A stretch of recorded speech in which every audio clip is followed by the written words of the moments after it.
for the audio, or you can even watch back. Giving players all the props, or put them on blast. We don't give no hot takes, only talk facts. We're giving all our devotion, riding high on this wave of emotion. Going all out, yeah, cause this is our time. No, ain't no stopping us till we reach the finish line. All in, we came here to win. We're gonna give everything. S-I-C-K on the run. S-I-C-K, sick, sick. On fire, we're ready to fight. We'll bring the house down tonight. S-I-C-K on the run. S-I-C-K, sick, sick. Playing on the car ride, play it when you lounge. X and O, you know that we can hold it down. Shout out to my man Sammy, got it off the ground. And to all the listeners tuned in right now, got debates, analysis, and speculation. This is sports talk for the new generation. You know where to find us, got a reputation. Sick podcast, your #1 sports destination. We're giving all our devotion, riding high on this wave of emotion. Going all out, yeah, cause this is our time. No, ain't no stopping us till we reach the finish line. All in, we came here to win. We're gonna give everything. S-I-C-K on the run. S-I-C-K, sick, sick. On fire, we're ready to fight. We'll bring the house down tonight. S-I-C-K on the run. S-I-C-K, sick, sick. S-I-C-K, it's the sickest podcast. Tune in for the audio, or you can even watch back. Giving players all the props, or put them on blast. We don't give no hot takes, only talk facts. S-I-C-K, S-I-C-K, S-I-C-K, S-I-C-K, S-I-C-K, S-I-C-K, S-I-C-K. all in, we came here to win. We're gonna give everything. S-I-C-K on the run. S-I-C-K, sick, sick. S-I-C-K, it's the sickest podcast. Tune in for the audio, or you can even watch back. Giving players all the props, or put them on blast. We don't give no hot takes, only talk facts. We're giving all our devotion, riding high on this wave of emotion. Going all out, yeah, cause this is our time. No, ain't no stopping us till we reach the finish line. All in, we came here to win. We're gonna give everything. S-I-C-K on the run. S-I-C-K, sick, sick. On fire, we're ready to fight. We'll bring the house down tonight. S-I-C-K on the run. S-I-C-K, sick, sick. Playing on the car ride, play it when you lounge. X and O, you know that we can hold it down. Shout out to my man Sammy, got it off the ground. And to all the listeners tuned in right now, got debates, analysis, and speculation. This is sports talk for the new generation. You know where to find us, got a reputation. Sick podcast, your #1 sports destination. We're giving all our devotion, riding high on this wave of emotion. Going all out, yeah, cause this is our time. No, ain't no stopping us till we reach the finish line. All in, we came here to win. We're gonna give everything. S-I-C-K on the run. S-I-C-K, sick, sick. On fire, we're ready to fight. We'll bring the house down tonight. S-I-C-K on the run. S-I-C-K, sick, sick. S-I-C-K, it's the sickest podcast. Tune in for the audio, or you can even watch back. Giving players all the props, or put them on blast. We don't give no hot takes, only talk facts. S-I-C-K, S-I-C-K, S-I-C-K, S-I-C-K, S-I-C-K. S-I-C-K. Turn up your volume. Because you're about to listen to The Sick Podcast. With Tony Marinaro. 55 seconds left in the penalty, a minute and 27 seconds left in regulation time. Boston 4, Montreal 3. Lafleur coming out rather gingerly on the right side. He gives it into Lemaire, back to Lafleur. Oh! The sickest Montreal Canadiens podcast. You're in the spot! Sports entertainment like no other. Rejoint, on lui fait perdre la rondelle, une passe devant. Et c'est le dégagement et ce sera la victoire des Canadiens. Stanley pour les Canadiens, le 23e de l'histoire. You found the dogs! John, you found the dogs! He found the dogs! And all together, they worked a young team to the top. And now, a 24th Stanley Cup banner will hang from the rafters of the famous Forum in Montreal. The Canadiens win the Stanley Cup! Brought to you by Energy Transportation Group. Driven to be different. Tibi. Embrace your true nature. And Playground, your premier gaming destination. It's gonna be sick. Marinaro, the Sick Podcast on this Wednesday, October 25th. It is 2 minutes past 10 p.m. Eastern. And of course, the Sick Podcast brought to you in part by Energy Transportation Group, a leading full-service logistics provider serving all of North America. Driven to be different. A shout-out to Mike Cinquino, David Grassi, and especially Sean Gerard, one of my best friends in the entire world. Sean Gerard, who told me that he loves it when I say his name because his wife gets all excited about the project, and happy wife, happy life. And what a friend wouldn't do for another friend. Sean Gerard. And a special shout out, of course, to these guys. Brewed in Quebec, a winner of a dozen international awards, Tibi offers quality microbrewery beers made with premium ingredients for everyone's taste. Tibi, embrace your true nature. Last week on Saturday between 2 p.m. and around 4:30 p.m., I was at the IGA Extra on Boulevard de la Rancide in Laval, and there was some sampling of Tibi that was going on. I had a chance to meet so many great people, sports fans, Habs fans, viewers of the Sick Podcast, and we had a great chat, and they left with some beer. It made everyone happy. And of course, brought to you in part as well by Playground.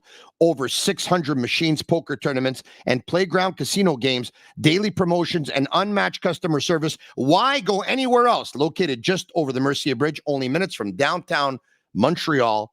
Playground. And by the way, I will be at Playground tomorrow morning. I should be there close to noon, and I'm going to stick around till about 4 p.m.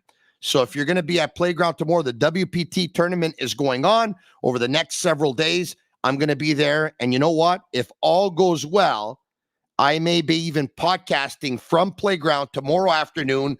I'm waiting for Agnello to send me the text to give me the green light that I'm going to do so.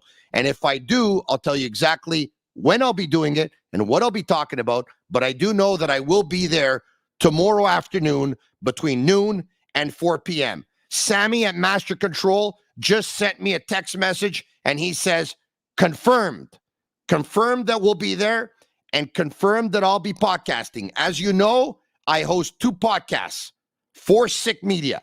The Sick Podcast with Tony Marinaro is an all Montreal Canadiens podcast that goes Monday to Friday at 10 p.m. for at least 1 hour. And there's another podcast that I host, which is the Sick Podcast, CF Montreal Talk. And their end of the season happened on Saturday. They had their year-end postmortem yesterday, and I've yet to comment on that. And I've yet to comment on another situation which made it the rounds of social media today. And I've commented a little bit, but tomorrow I might go into a little bit more detail, and I might even be upset. I'll talk about that tomorrow. It looks like that podcast, Sammy, is 2 o'clock confirmed. Is 2 o'clock confirmed? There's a pretty good chance. Yes, it is, he says. All right, so that podcast, CF Montreal Talk, will go live tomorrow, 2 p.m. from Playground. Without further ado, he's a regular collaborator on Mondays, but because the Montreal Canadiens were in Buffalo on Monday and he had to work the game, he sent me a text message and he said, I can't make it on Monday. is there any way I could make it on Wednesday? So I text Craig Button, who's a regular on Wednesday, and I said, Craig, by chance, are you working on Monday night? He said, no, I'm not. I said, will you be watching the Montreal Canadiens game? He said, naturally. I said, would you change your Wednesday for Monday this week? He said, sure thing. I said, great, because I want to get Eric Engels on this week as well. So Craig did Monday, and Eric Engels, the Sportsnet at sportsnet.ca, is here tonight on this Wednesday evening. Eric, how are you? Finalmente. What's going on, my man? I'm good, man. I see you're brushing up on your Italian. I got a new webcam. Hey, you know what? I can tell you look better. Caravan Yellow. Oh, is that right? It's a superstar. Oh, yes. He definitely is. He doesn't pay me like one, but he definitely is in his own mind. You give him too much shit. Yeah, I know. Anyway, hopefully he's going to come around one day. I mean, how does one live nowadays with $30,000 a month? I don't know how I'm doing it, but I've been able to pull it off. All right, okay. And if you believe that, all right, okay. Let's be serious now. Let's be serious. The Canadiens last night lost convincingly. The fan base, some of them are pretty upset about it. Are they? I don't know what they would expect. We've repeated they're in a rebuild, but because I think we said that they were about ready to turn the corner here and take the next step, maybe their expectations were too high. Others are realistic and they realize, okay, you're going up against the better team and you're decimated with injuries and you're playing your second game in as many nights with travel included, going up against the team that the last time they played was Friday night, and they've been waiting for you. Your thoughts? Well, my thoughts are those last couple of factors were probably the biggest ones, and maybe people were upset about it if they were actually upset about it because the Canadiens have raised the level of expectation through the first 5 games of the season, the way they played. Look, I wrote about this last night at sportsnet.ca, and my take on the game was pretty simple. If you're going to play in that situation where it's 3 games in 4 nights and you're on the second half of back-to-back, and it was a pretty emotional, competitive game against Buffalo that the Canadiens ended up pulling out and winning, and they're playing against a team that is the best counter-attacking team in the NHL, in my opinion, and one of the fastest teams, if not the fastest team in the NHL. I think Vegas may not hit the same speeds that New Jersey does, but probably plays as fast, if not faster. But the point is, New Jersey's up there in terms of speed and the way they play. If you're going to be in that situation, and this is where Montreal's kind of youth showed, you have to play a much simpler style of game than the one they played. And I think there's a lesson in there for them, because everything they're doing from a 5-on-5 perspective and the way they build their game is based on possession and becoming a better possession team. And I think we're seeing so many signs of growth in that department. Mm-hmm. But like I asked Marty St. Louis, like, when you're building towards that, but you're in this type of situation where you're playing back-to-back against the rest of the team and a fast team and a dangerous team on the counterattack like New Jersey, at a certain point, you have to do you not have to balance that desire to possess the puck all the time with just making more simple plays and not coughing up the puck? They were credited, Tony, with 20 giveaways in the game, and that is the worst kept stat in hockey. It is always conservatively kept. I counted at least 30. They had Matheson with 4 last night, and he scored a gorgeous goal, and he competed hard. Amazing goal. But he might have had 8 giveaways in the game, and you're not going to beat the New Jersey Devils handing them the puck. Like Marty's quote was, sometimes you got to be willing to punt, or you got to know when to punt the ball or something like that. Yeah.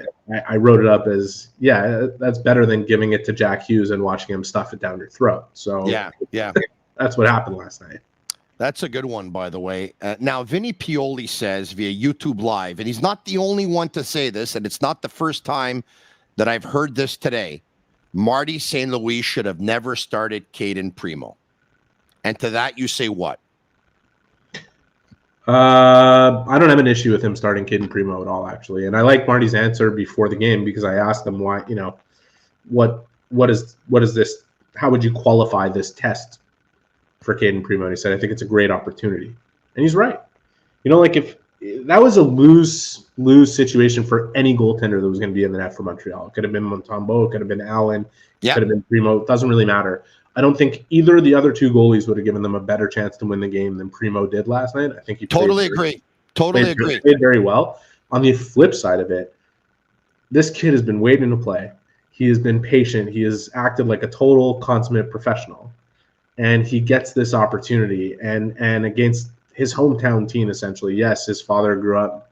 While he was growing up, he was playing for the Philadelphia Flyers. But Caden grew up in New Jersey, just on the border of Philadelphia, where they used to skate in Voorhees. The Flyers did at their practice facility. And like, what an opportunity to make the difference, to be the guy. And you know what? Yeah. I can't take anything away from him. I think he did. He saved a couple of goals to keep them in the game after they had a good start. Yeah. He criticized himself after the game, saying, when he looks back at the goals, the timing of them really is tough for him to digest. But that's another good sign of being a good pro. You lose the game, you're going to look at where it went wrong and try to be better the next time. And the kid is a great kid, and I don't have any issue with St. Louis putting him in that spot. Here's a challenge. Here's an opportunity. Let's see what you do with it. And I think he handled himself well. All right. Morant's on YouTube Live begs to differ with your opinion that Caden Primo was solid last night. But I'm going to say this, and Morant's also says, don't mess with what works. Come on. Morant's, you also have to understand, everyone knows that a strategy that you could adopt is to keep playing the hot hand. Yes, you can, if you have days off in between and you have a lot of rest. The law of physics comes into play here, not to mention the Canadians are carrying 3 goalies right now. Jake Allen played Saturday night at home versus the Washington Capitals. They won and played well. A couple of nights later, and they traveled the next day. On Sunday night, they traveled to Buffalo. On Monday, they played in Buffalo, and Jake Allen played again, and he won, and he played well. After the game in Buffalo, they're traveling back to Montreal to go up against the New Jersey Devils. 2 games and 2 nights travel included, 3 games and 4 nights travel included. Jake Allen was not going to play that game, Eric. Forget about the goaltending thing. It doesn't even matter. If Dominic Hasek in his prime had played that game, he would have lost it, because the Canadians gave the puck away 20 times by the NHL's count. By mine, it was at least 30. And when you do that against any team, you're going to lose. When you do that against the New Jersey Devils and these New Jersey Devils, you are absolutely going to lose. And I think, honestly, if they could have cut that number in half, they would have had a really good chance based on what Primo gave them last night. So it's not even about the goaltending. I don't think the goaltending has anything to do with the game last night. Nick Suzuki looked like the Nick Suzuki that we saw last year on Saturday night with 2 assists, one on the Monahan goal and the other one on Cole Caulfield's game winner in overtime. Mm-hmm. He was less productive on Monday night versus the Buffalo Sabres. And last night versus the New Jersey Devils, he didn't have one of his better games. He struggled. Once again, folks, the context. Going up against a team that hasn't played since Friday. You're playing your 3 games and 4 nights, travel included. Going up against a team that at the top 2 lines at center, you have a franchise player in Jack Hughes, arguably the second best player in the world right now. Okay. Right now he's the best player in the world. Right now he's the best, yes. But if Connor comes back and he's healthy, you could say, he could be the second best player in the world, right? Yeah. Here's a guy that you can put in the same sentence as Connor McDavid. I mean, you got to be special, right? He's not insulated by Kirby Dach, who could support him at the center ice position because, of course, he has a season-ending injury. That's the big one. They're missing their second defenseman. They're missing arguably their third defenseman or their fourth defenseman. They're going up against a better team than theirs. Plus, they're tired. I mean, add it all up. Folks, it's to be expected. I don't want to make excuses for these guys, but at a certain point, we have to be reasonable too. Yeah, but we also have to acknowledge the fact that Suzuki is not playing his best hockey. We know that he's capable of playing a lot better, and you would have liked to have seen him build some momentum from what he did on Saturday, because that was the Nick Suzuki we're used to seeing. And, what I'll say about that is twofold. One, the Dach thing is the big one. not having that insulation. And it's no disrespect to Sean Monahan. It's no disrespect to Alex Newhook or even Jake Evans, because all three of them are playing good hockey. Yeah. But Doc and the ability to detract attention from Suzuki's line with the way Doc has the ability to play is a huge factor. I don't think it's going to weigh Suzuki down to the point where he won't regain his swagger. But his swagger is missing right now a little bit. And that's normal. That's how confidence works. It takes a great deal of time to strip it away, and then it takes time to build it back up. Yeah. And I think if the power play was clicking a little bit more, that would help with Suzuki's confidence for sure. Yeah. I think he will find it. I think Caulfield needs to find it as well. I know he has 3 goals on the season. I don't think we've come close to seeing the best version of Cole Caulfield. I've seen him play a lot better. And I'm not saying this to knock either guy down. Like, if you go talk to those guys, they'll tell you themselves. They know that they can do better and do better as a duo and do better individually. One of the things I love most about Caulfield's game last year as the second forecheck guy, as the guy who's second on the puck, after the first forechecker goes in, he was so good at getting pucks turned over and creating chances. He's got to get a little tighter to that first forechecker and be a little bit more defensively aware, because people talk about knocking his defensive game, but his defensive game is very strong in the offensive zone. The way he's able to get pucks turned over as the second forechecker. And if he can bring that element back to where it was last year, I think he's going to get a lot more opportunities to shoot the puck. And we know that when he shoots the puck, he's very dangerous. So I don't think either of them have been bad. Yeah. I don't think they're near at the level that I expect to see from them and that I would suggest they expect to see from themselves. All right. So, folks, here's the National Hockey League, right? If you're still going to be hard on the Canadiens for losing that game versus the Devils last night, this is the National Hockey League. The Washington Capitals going to Ottawa last week. They get absolutely blown out of the building. They come to Montreal. We realize, hey, they're not the Washington Capitals of 4 years ago. The Montreal Canadiens beat them by a score of 3-2 in overtime. The New Jersey Devils come into the Bell Center last night, and they totally obliterate the Montreal Canadiens, and you're saying, wow, New Jersey's a powerhouse. Montreal looked terrible. They were exposed. Tonight, New Jersey, 2 games and 2 nights, travel included. What do you think happened? They lost 6-4 to that Washington Capital team that 1 week ago you thought was absolutely terrible.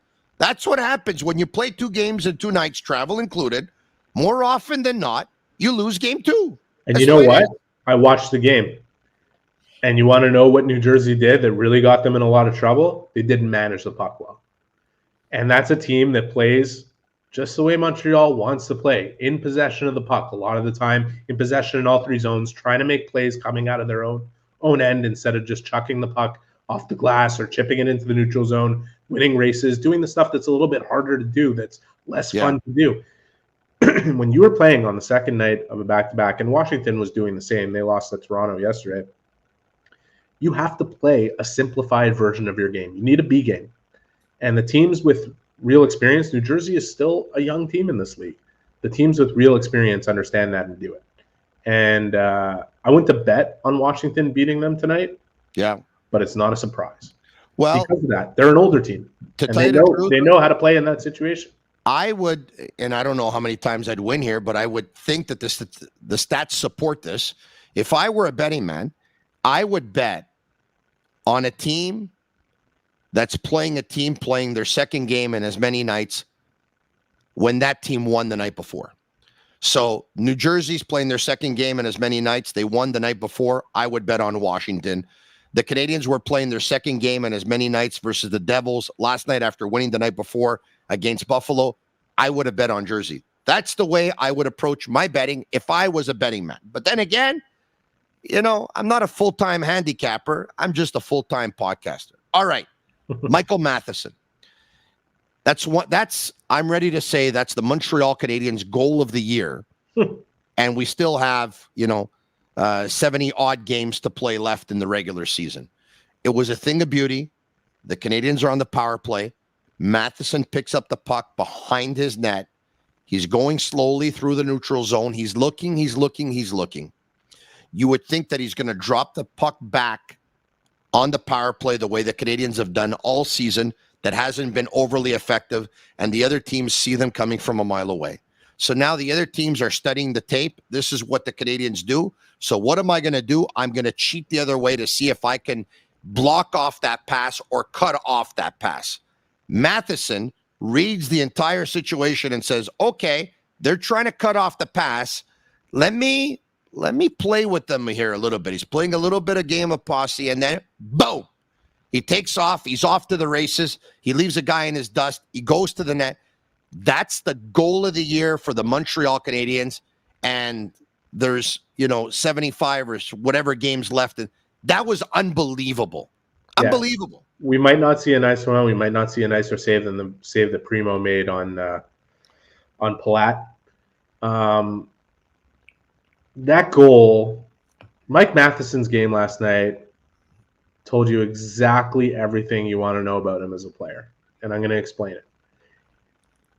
That play, and there's a caveat here. He's playing 26 minutes a game and playing back-to-back, and it's going to be hard to do this. But when Mike Matheson keeps his feet moving, he's an incredibly dangerous player. And when he doesn't keep his feet moving, he's also an incredibly dangerous player. You got me? Yep. When he keeps his feet moving, he is dangerous to the opposition. When he doesn't keep his feet moving, he's dangerous to his own team. Because he has the ability to dominate the game, and we've seen it. You look at his year last year, once he got healthy and on a roll, he was dominant. And the way he was dominant was because he was moving his feet at all times. He wasn't waiting around looking for a pass to make out of his own end. He was moving his feet and creating the play and finding the passes because he was in better positions to make them. But when he gets stuck a little bit and he starts looking around, he makes passes that don't end up in the right places, and it ends up coming back the other way, and he ends up having to defend more than he should want to in a game, and it costs him, and it costs him a lot because he's got to play 25, 26 minutes a game on this team, and that's a really, it doesn't matter if you have iron lungs and Superman speed, that's going to catch up with you. And I'm giving him a pass in last night's game because honestly, you're playing back-to-back with travel against a rested team, and you played 26 minutes the night before, and it's going to catch up to you. Yeah. That goal that he scored, he goes from second gear to fourth gear, double clutching, and just boom, he's gone. Amazing. But the fact that he couldn't kind of sustain that level last night really got him into a lot of trouble. Like I said, he was credited with 4 giveaways. Yeah, I think he had 8. I'd count 2 suicide passes to Gallagher's. Yeah. Quick turnovers going the other way. Yeah, saw it. And it just comes from that. And Mike knows. Mike knows what the strength of his game is, and he knows when he's on top of it. And when he's on top of it, he's in perpetual motion and just making things happen instead of waiting for them to happen. And we're going to see that Mike Matheson more often than not. Yeah. But that wasn't the guy we saw last night, except for that goal. Out of all the players in the National Hockey League, from a skating perspective, and this speaking simply stylistically of what I like to see in a player's stride and what I like to see, like, I don't think he skates. He glides. He's elite. He's effortless. He's top 10 in the category in the league. Like, yeah, I was going to say that he's in my top 10 of players that I most enjoy watching to skate. And I'm telling you, I think that guy is worth the price of admission. I think Mike Matheson is highly underrated. And to think that there were some that didn't like that deal with the Pittsburgh Penguins. Mike Matheson traded to the Canadiens and Jeff Petrie traded to the Penguins. There were some who didn't like it. And I'd like to say that A, you can check the tape, and B, you can check social media. Let me do my Barry Horowitz here back in the days of the WWF and give myself a pat on the back. I love that trade from the beginning. Barry Horowitz, what a recall. Remember that one, eh? Yeah. Remember that Barry guy. Horowitz. Once you did the pat on the back thing. Yeah. Then I figured it out. Yeah, like who the hell didn't like that trade the day that it was made? I mean, he'd come off years in Pittsburgh where he finally looked like the guy people thought he'd be when he was drafted. The thing that I saw from Mike Matheson last year was he went from he's the number one defenseman on the Canadiens by default to he's a legitimate number one defenseman if he plays the way he played last year.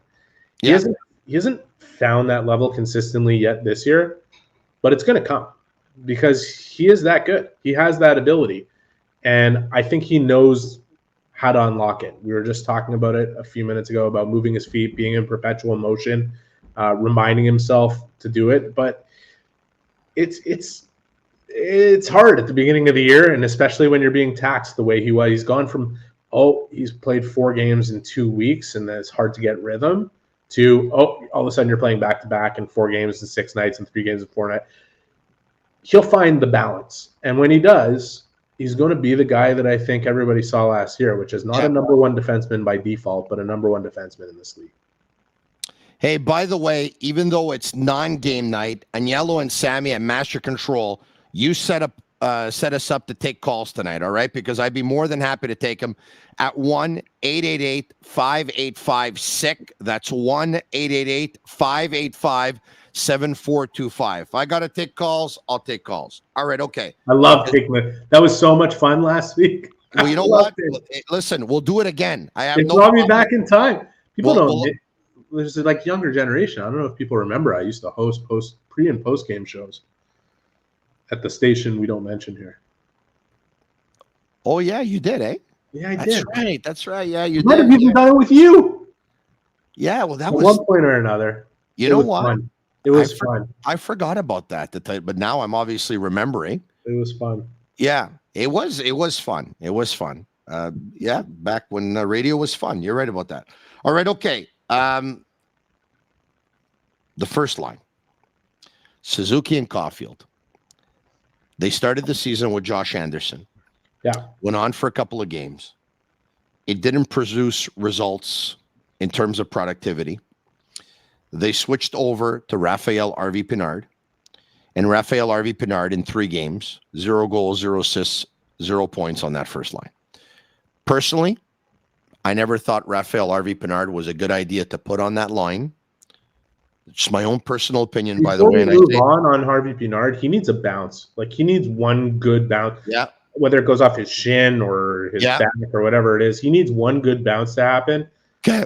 Because he's getting chances. Yes. He's not burying them. And I think it's getting in his head a little bit, which is normal. Yeah. We talked about confidence. It takes time for it to strip away. It takes time to rebuild it. Yeah. You need something good to happen to him. I didn't dislike his work on the top line. I love that you're saying that. He had to bury some of those chances, though. I love that you're saying that. So let me finish with this. I love the kid. I would take him on my team any day of the week and twice on Sunday. I think he's all heart. I think I see character traits like I saw in Brendan Gallagher, the smaller guy working hard, defying all odds, and maybe surprising a lot of people with a scoring touch and maybe being able to have a season where he scored more goals than people thought that he would. I don't know if he's ever going to get to Brendan Gallagher's 30-plus mark, and Gallagher did it a couple of times. If he will, and I hope so for him, he's going to end up cashing in like Brendan Gallagher did if he can do that a couple of seasons, okay? I didn't necessarily have a problem with the way he played with those guys. I thought he was in on the forecheck. I thought he battled hard. I think he came out of the corner with pucks. He went to the net. He crashed the net. But like you said, he didn't get a bounce and he didn't score, okay? I never thought it was a good idea for him to play on the number 1 line, but I don't think he looked at a place on the number 1 line. My own personal opinion is that what Raphael RV Pinard did a year ago, I think is going to be very difficult for him to replicate. I believe he played a little bit over his head. I hope I'm wrong, and I hope he scores 30 goals 1 season or 2 in the National Hockey League. But now, they've tried Anderson. They tried Pinard. They went back to Anderson. I think Anderson's got a point in 6 games or whatever it is. It's not working out. We know that Suzuki and Caulfield could also put up more points. So now we have to find a right winger on this line that can make them be their best and that line player at their best. And I go through it, and I thought this going into the season, and I'll still think it today. Going into the season, I thought the guy that had the IQ that was similar to Suzuki's, and they can be on the same page and the same wavelength, was Sean Monahan. I thought that then. I think it now. I don't know if they're going to be able to pull it off because of the injury to Doc before Dvorak comes back. But if they're not going to go to Monahan before Dvorak comes back, I certainly hope they go to Monahan as soon as Dvorak comes back. Right now, the question that I think most people will be asking themselves about this situation is, are we going to see another winger with those two guys, or are we going to see them split up? Wow. Would you split them up? Not long term. And I don't know that I necessarily would. I could tell you one thing that I would try before doing it, though. Mm-hmm. Juraj Slafkovsky. That's the guy that I would put on that line right now. Give that a chance. If it doesn't work tomorrow, if Saturday they just still don't have a solution, then you hit the road and there's an opportunity to split them up. I wouldn't do it at home. I don't think you need to do it at home. But I'm not discounting the possibility that tomorrow morning we head to the morning skate and those two guys are practicing on separate lines. I don't think it'll happen. Yeah. But I'm not discounting it as a possibility because there's only two guys, in my opinion, that are going to get a look there. It's not going to be Monahan. You're either going to put Slafkovsky there. Actually, I'm going to put three guys.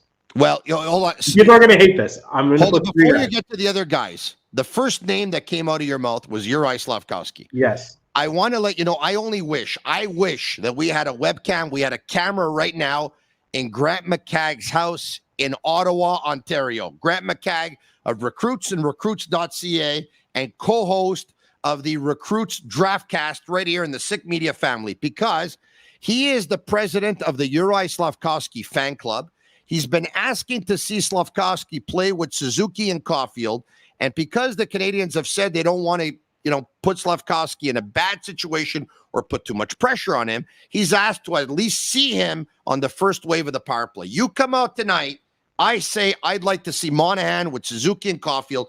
You say you'd like to see Slafkovsky with Suzuki and Caulfield. Right now, Grant McCagg is the first guy to do the moonwalk since Michael Jackson did it in Billie Jean. I don't think anybody, I don't think you lose anything trying it. Okay, I'm not saying that Slafkovsky is the long-term solution on that line. I even agree with you that when Dvorak comes back, there's a really good chance we're going to see Monahan there. I am saying there's a chance they'll be split up before we even get there. I don't think that would be long-term if it happens. The two other guys that you have as options to try this with, if you're not going to go to Slafkovsky on Thursday, because I don't think you go with Anderson. The two other guys are Jesse Ylönen. Yeah. And people are really going to hate this one. He mentioned Ylönen too, yeah. But Yoel Armia is the other one. And Mosito now Eric. Yeah. Eric, I know people are going to hate it. I know you're going to hate it. We've gone from Josh Armia to Yoel. We've gone from Josh Anderson to Yoel Armia. Listen, I'm not saying it's going to happen, but I'm laying out what the possibilities are here. And what they are Slafkovsky, Ylönen, and Armia. Yeah. Now, I don't like the idea of taking Michael Pizzetta out of the lineup right now, the way he's playing. I really don't like that idea, and I can't see anybody else coming out for Armia. So that one, I love what Pizzetta's bringing. That one's the least likely of all the scenarios, but it's not impossible. Yeah, I know, but Yoel Armia basically was a no-show in training camp. To his credit, when he went down to Laval, he brought it. I just think the promotion would be a little bit too much too soon for a guy who has struggled with consistency the way he has. But I want to get back. It's not about promotion. It's about sparking your two most important offensive players, and he can play with them. Yeah. No matter what you think about Armia, he can play with those guys. Whether or not he's going to, I think it's highly debatable. I think Slafkovsky has earned it. I think he's earned an opportunity to at least get a look there. And you know what? I like the way he's playing. When I look at the power play last night, the guy who was the most engaged on the power play and making things happen was Slafkovsky. I agree with you 100%. On the puck. I think he's earned it. Yeah. I don't think it's a long-term thing unless he takes it and runs with it. But I like the idea of him getting a look there. What do you have to lose? Man, but I don't know where it's going to go. I hear you. If those guys are going to get split up. I don't know if Ulinen's going to get a shot because he's playing good hockey too, and he can he is higher up in the lineup. But I would really like to see what it looks like with Oh, Slafkovsky. man. I'd really love to have that camera in Grant McCagg's home right now with you, Eric Engels of Sportsnet at sportsnet.ca on this Wednesday, October 25th on the Sick Podcast with Marinaro, saying that you'd love to see Uri Slafkovsky play with Nick Suzuki and Cole Caulfield. I'm telling you, Grant McCagg right now at his home in Ottawa, Ontario, is doing the moonwalk.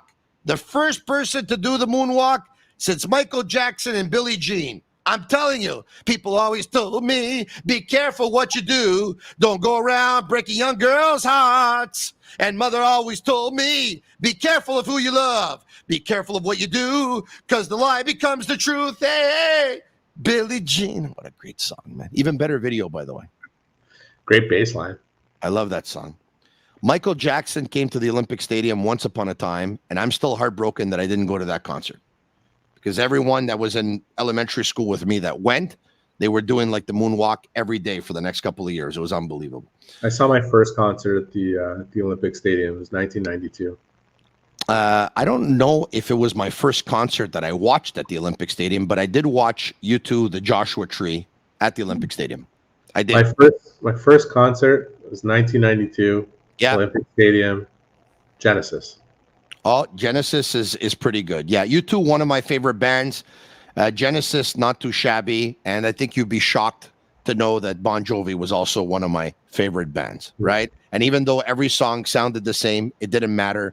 He's an Italian from Jersey. You got to love him. Like him better than U2, that's for sure. You do, eh? Yeah, not a big U2 fan.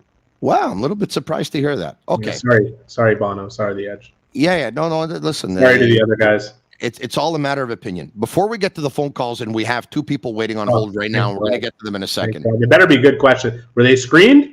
Yes, they were screened. They were screened. We will get to the calls, but I do want to let you know that I want to revisit this whole thing of the first wave on the power play, because up until a couple of days ago, Josh Anderson was on that first wave, and then Anderson came off, and the guy that went on was Tanner Pearson. All right. Oh, that was our fourth option. I forgot about Pearson. Yeah, okay.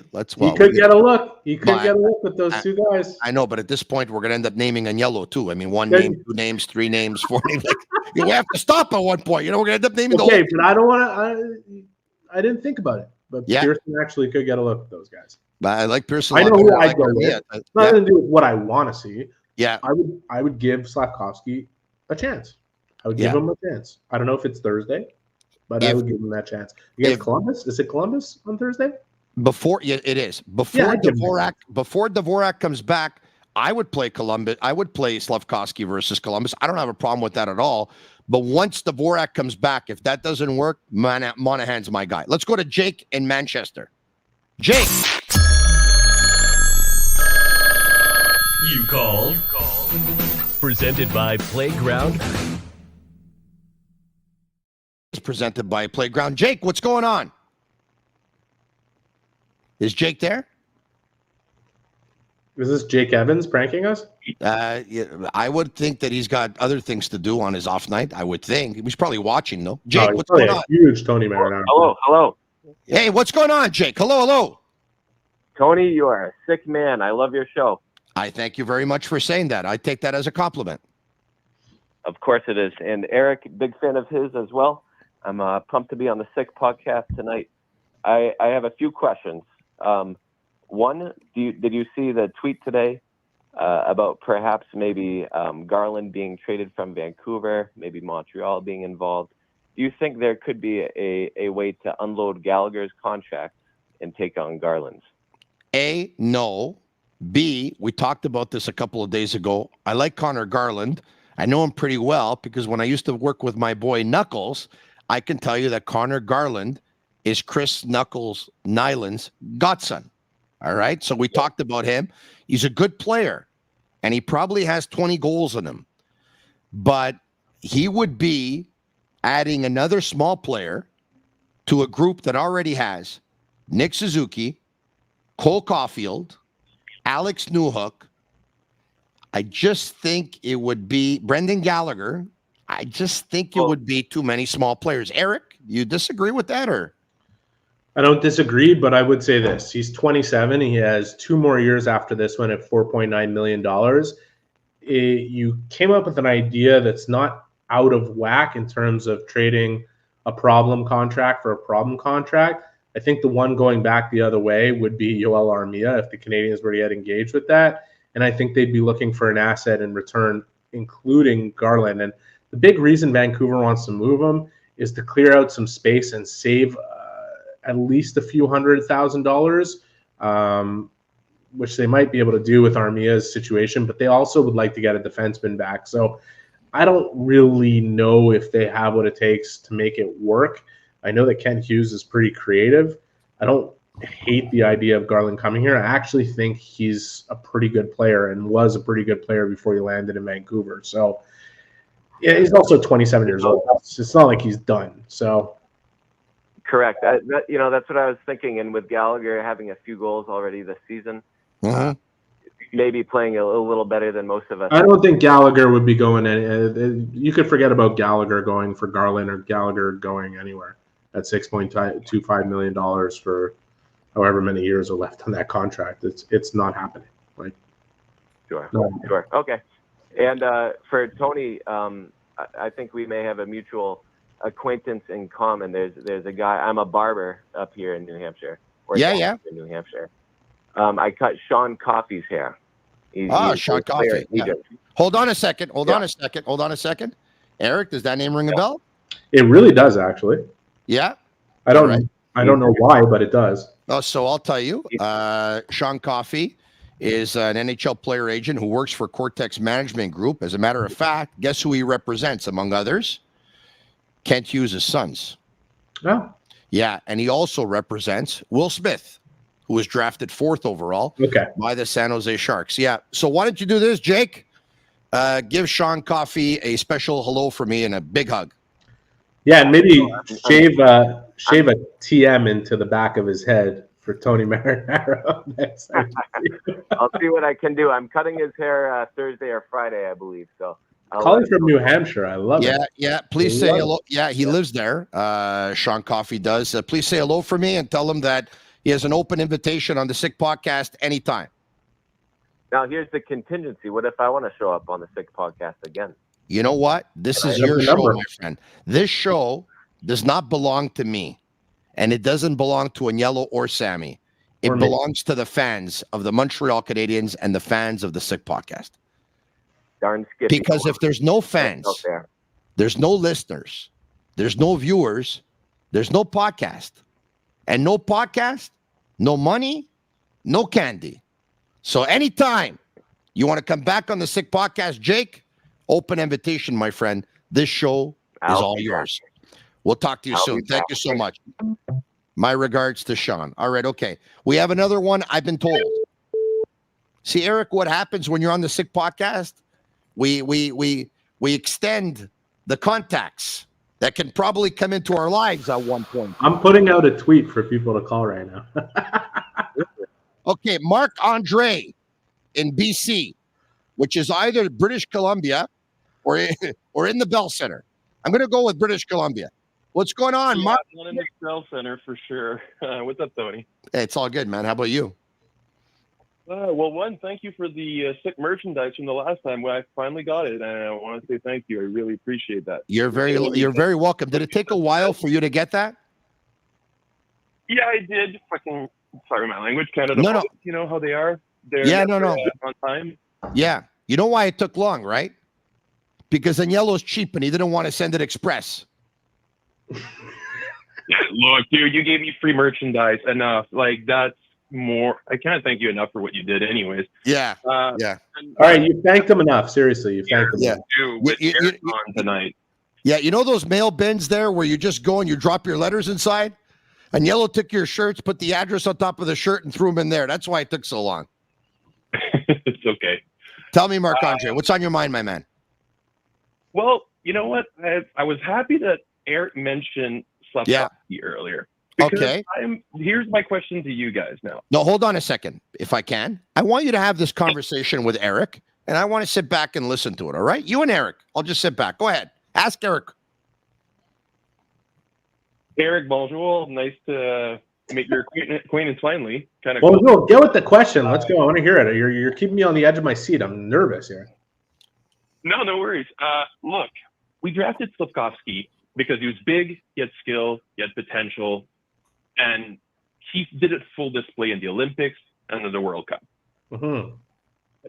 At what point in time, as an organization, are we going to say, we're not going to put him on the top line. We're not going to put him with the guys that we kind of expected him to be playing with because he's big, physical.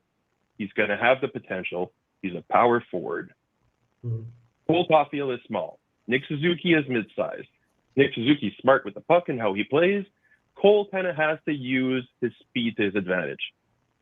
At what point are we just going to say, screw it, let these three play together and let the growing pains start now and move on from there? It's a totally fair question because, if you want to see Slafkovsky become the player you expect to see him become, you obviously want him to play with that type of talent.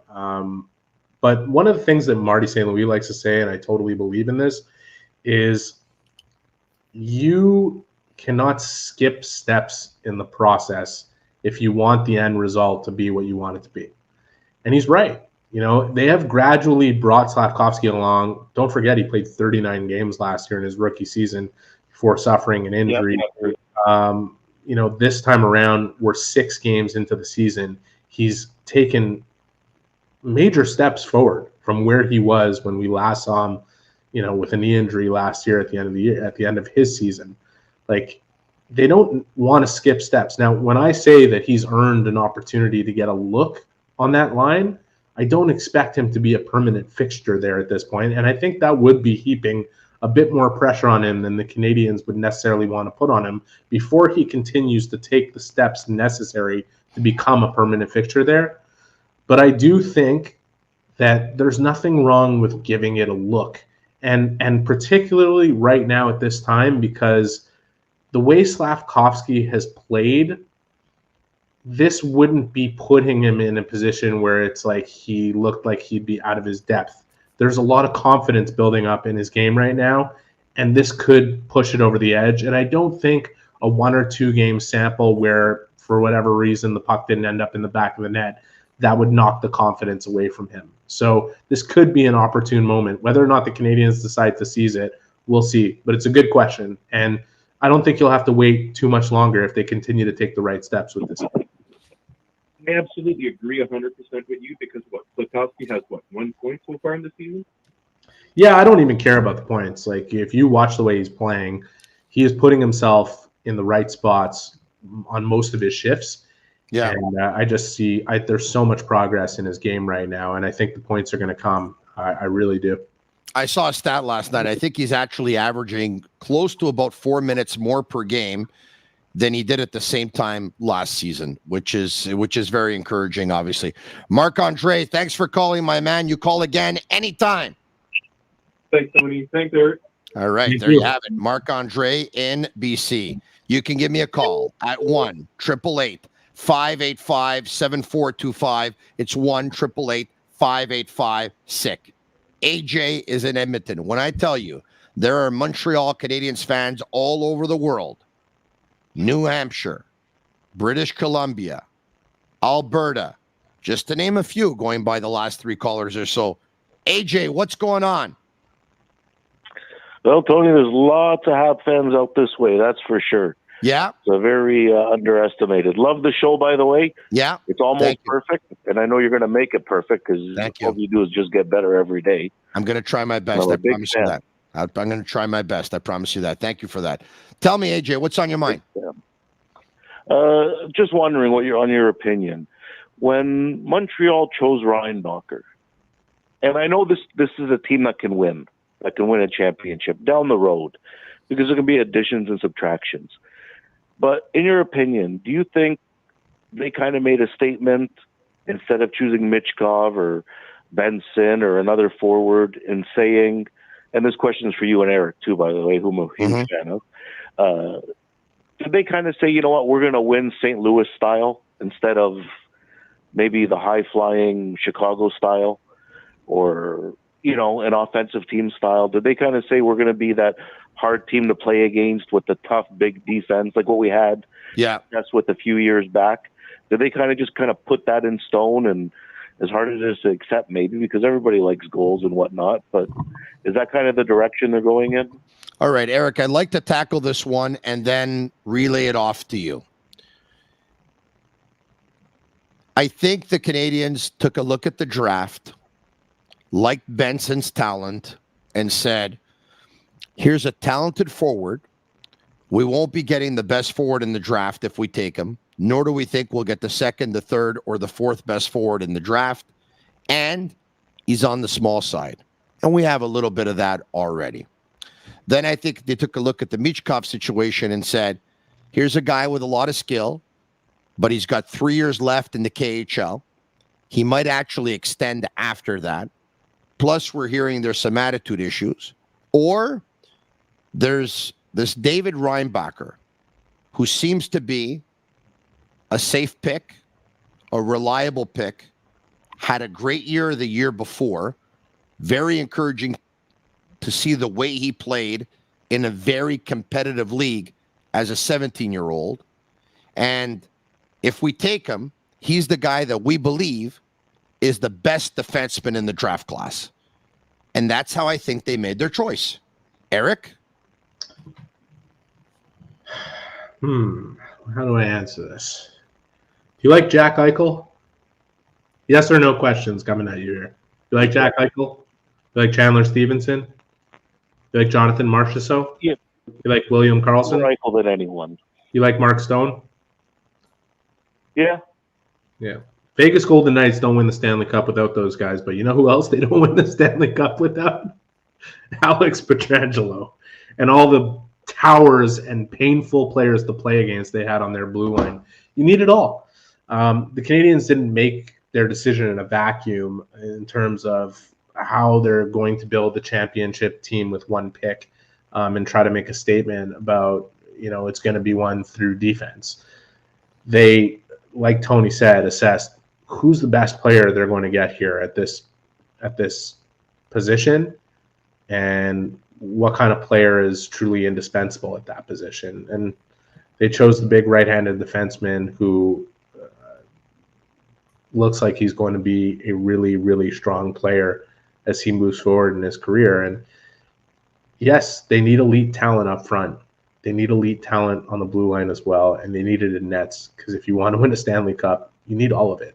But you definitely don't win without having it on your blue line. And the blue line that they've built out, they're ahead of the game, and now they're going to shift their focus and try to acquire what they're going to need up front, whether it be through the draft and another high pick potentially coming this summer, or the picks that they've stockpiled in 2025 along with the prospects that are building up to potentially move out the door to get that type of elite talent up front.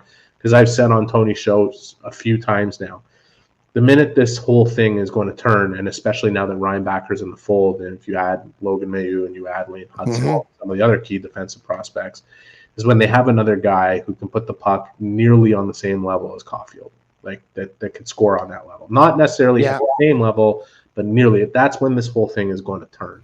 And now, AJ, they have the assets to do it. Yeah, I want to add this, AJ.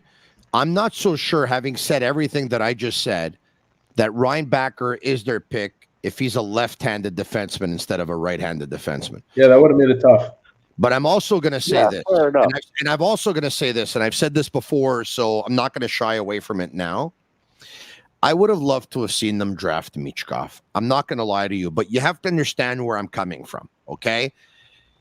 I've been inspired by offensive players my entire life, right? So, my favorite hockey player of all time was the late Guy Lafleur. And even though Wayne Gretzky was a better player than Guy was, and even though Mario Lemieux was a better player than Guy was, and there were others, for me, Guy Lafleur is the greatest player of all time, if that makes any sense to you whatsoever, right? Because I grew up in Montreal, a Montreal Canadiens fan, and Lafleur, and I even saw him on the decline, but when he picked up the puck, I got excited, my friend, okay? You know what?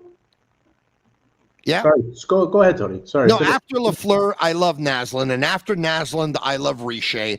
And after Richer, the next guy that I probably fell in love with maybe would have been maybe Kovalev more so than the others. And now Caulfield's coming in and he's scoring goals, and I like watching him score goals too. So I like offense. I like attack. I see what I'm with you, Tony. I see what Kaprizov. I just want to be like maybe just a little more clear in my question, and you've answered it great so far. No, I got your question. I understood what you said. Were they trying to make it clear that they believe that a championship team is going to build through defense, right? A team like Edmonton that walks into the playoffs and keeps getting it handed to them just because they meet good defensive teams and good defensive structures, and they can't get past them. Maybe there is a method to the madness of, you know what, you really do need that big, strong, elite defense in order to go far. And I mean, there's lots of comparisons either way. But I mean, McDavid and Draisaitl alone are 300-point guys almost, right? It's a good point. There is some logic to it. It's a good point. I think, style of play has something to do with it too, and that's why you're seeing Edmonton trying to make a shift right now, which they're struggling with in terms of the way they play defense. It's going to take time to take hold there. One thing that was kind of ringing through my head as Tony was talking about loving offensive players and having that, how did Vegas end up with Alex Pietrangelo? Because that profile of player never moves, ever. When you have a big, strong, right-handed, two-way defenseman like him, they're impossible to get. Like Mark Bergevin always used to say, you can't trade for a center. Well, a lot more centers have moved in the league in the time that one Alex Pietrangelo has moved, and a lot more Michkovs have moved around the league too. It's true. So I think in the end, the Canadians went with the player they think was the best one available to them at 5. They got another defenseman later on in the draft that's looking like he's going to be a really good player out of Russia too. It's a whole interesting thing, but I think that desperate need for elite talent up front will be fulfilled in the next couple of years. Yeah. I think they will. And AJ, I'll end with this. Everything I just said about Michkov, it's pretty easy to say when I say it here out of my basement in beautiful Villa Sal, and I'm not in that war room with all the other scouts, and my job isn't on the line. It's easier to say it from here than it would be to say it from there, given what we know about Michkov's situation compared to Reinbacher's. It's easy to say from where I'm sitting. Thanks so much, AJ. Hey, by the way, I thought you were on fire tonight, bud. Look at the smoke. Look at the smoke. Look. Who's better than you, Tony? Come on. To answer your question, who's better than you? Nobody. There you go. Thank you, AJ. All right. I love that say. Who's better than you? Thank you, AJ. AJ's almost talking like me now. That's pretty amazing. Eric, they say that time flies when you're having fun. Oh, yeah. We hit an hour. An hour and 3 minutes. There you go. We did. Now, I'm going to get to one more call. Would you like to stick around for one more? I would love to. Thank you. Well, I'd love to have you. Let's go to Raphael in Montreal, and I'm wondering. Is it Raphael Harvey-Pinard? No, I'm wondering. There's another Raphael that marked Montreal Canadiens history. Oh, yeah. Remember who that is? The guy who shot on Theodore? Yeah. The guy who jumped over the boards at the Verdun Auditorium and took a shot on Jose Theodore. Raphael, is that you? Was it Verdun? Wasn't Bill St. Pierre? Was it Ville St. Pierre? Yeah, it was either Ville St. Pierre or Verdun. I don't remember. I'm going to go with Verdun, but it was probably Ville St. Pierre. Raphaël, c'est toi? Yes, exactly, c'est moi. T'es pas sérieux, toi? Je peux poser ma question en français ou... Un instant. Es-tu sérieux? Est-ce que c'était vraiment toi? Ouais, c'est vraiment moi. Non, mais est-ce que c'est toi qui as sauté la bande pour aller en échapper contre José Théodore dans le temps? Non, c'est pas vrai. Non, OK, c'est pas ça. Non, il s'entend trop jeune, ce gars-là. Non, c'est ça. J'ai juste 23 ans, j'ai pas 56 ans. Okay. Raphaël, bienvenue au podcast Malade. Je suis Marinaro. Et oui, tu peux poser ta question en français avec énormément plaisir, because what I'm going to do, when all is said and done, I'm going to translate for the benefit of those who are watching, who only speak English, who are more comfortable in English.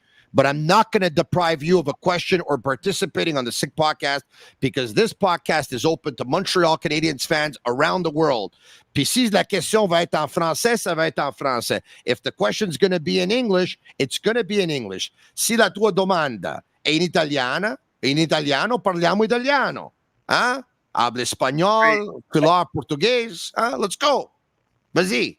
So I just want to know, what do you think about Nick Suzuki as his debut in the season? I'm gonna ask it in English. Actually, I thought you were gonna ask it in French. What happened? I mean, I speak both languages. You know. Okay, let's hear it in French. Hold on a second. If you're going to make the effort to speak in your second language, we're going to make the effort to answer in our second language.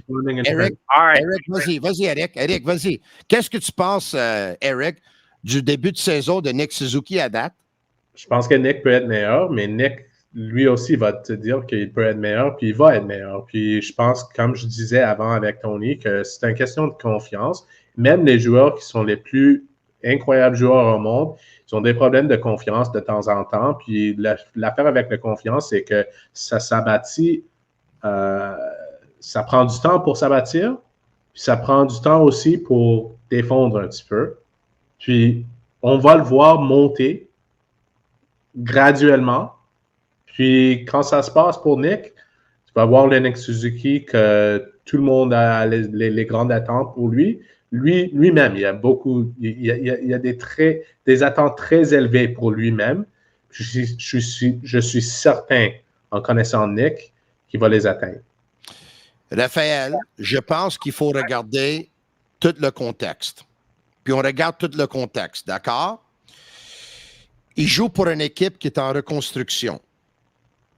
La perte de Kirby Dach a fait énormément de mal parce que tu n'as pas un deuxième joueur de centre en arrière de toi qui va t'aider dans des matchs où est-ce qu'il va avoir des grosses responsabilités ou est-ce que l'autre équipe a beaucoup de profondeur au poste de centre.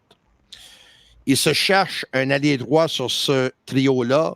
Il n'y en a aucun qui a fonctionné après 7 matchs. Tu n'as pas seulement perdu Dach, tu as perdu 2 joueurs à la ligne bleue, David Savard et Kaden Gooley. Tu n'as pas de gardien but numéro 1. Tu es encore en reconstruction, comme je t'avais dit. Puis là, hier soir, ils ont joué contre une grosse équipe, une grosse machine. Leur 3e match en 4 soirs avec des voyages contre une équipe qui n'avait pas joué depuis vendredi. Donc, dans le contexte actuel, il n'y a rien d'alarmant. C'est un peu normal. Comme Eric a dit, sa confiance n'est pas très haut en ce moment, mais c'est un joueur avec une belle vision, avec une belle habilité, avec un beau talent. Il l'a déjà prouvé, puis il va être meilleur parce qu'il est bon. C'est juste qu'il ne joue pas bon en ce moment. Ça n'enlève pas le fait qu'il est bon, puis c'est un bon joueur. Qu'est-ce que tu en penses, toi? So we're just saying, Raphael asked us about Nick Suzuki. Eric talked about the fact that his confidence has dipped over the last little while. You know, it takes sometimes with a couple of performances where you don't produce, your confidence dips. And when you do produce, your confidence goes higher. Eric basically said in the nutshell, he's a very good player. He knows he has to play better, and he will end up playing better. He's a good player. I said, let's take a look at the big picture. They're a rebuilding team. He doesn't have a right winger on his line that's producing right now. The loss of Kirby Dach has really hurt, especially when they go up against teams that are deep at the center ice position. To boot, David Savard and Kaden Gooley are hurt. They spend a lot of time with the puck in their zone because of it. They don't have a number 1 goalie on their team. They're not a great team. And, they lost last night, 3 games and 4 nights travel included versus a better team. But Suzuki will bounce back because Suzuki's a very good player. He showed us before, and he's going to show us again. I'll tell you, Tony, I would have been better off answering in French if Chantal was around to feed a word to me when I was searching for one. You know what, Eric? He's so good at it. I'm going to tell you something from experience, and I've said this story before. When I announced to my family and friends that I was going to be going full-time with the Sick podcast. And on a part-time basis, I would be a collaborator on French radio and French television. A member of my family said, it's not going to work out. And I said, why? And they said, because your French isn't good enough. And I said, I know my French isn't great. And they said, nah, the people are not going to let this one go because they'll just pick you apart because your French is not good enough and you're going to make a lot of mistakes. Is all your family from Quebec? And I said, I could be wrong, but my opinion is that the Francophone in Quebec just wants the effort. And they'll appreciate the effort so much that they will let go those errors in masculin, féminin, and all that stuff. And you know what? They love the fact that I try my best de parler en français. And Eric, I would say that everyone that is watching right now that is a Francophone so appreciated your effort, even though a word or two probably wasn't the best word to use in that moment. Listen, they appreciate our effort. I can't say the same for our friend PJ Stock. That poor guy, he has a hard time with it, and I guarantee they're all over him.